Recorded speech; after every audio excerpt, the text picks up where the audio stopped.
What makes poetry different from all the other forms of literature, which are great, is that it really is the oral tradition. I mean, poetry is schizophrenic. We read it on the page. It is a piece of text, but actually, until you've heard it aloud, it's kind of like a two-dimensional rather than three-dimensional.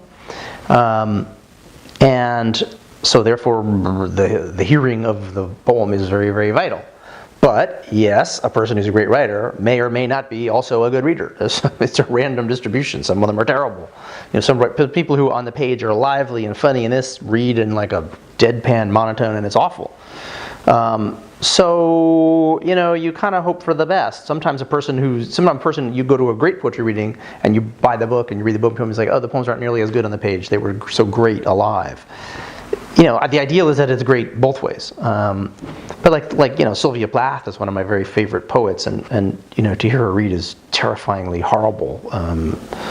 So you just kind of never know. It's a strange thing. But it should be, Ray, as you were describing. The person should just have a naturally unaffected, good way of presenting.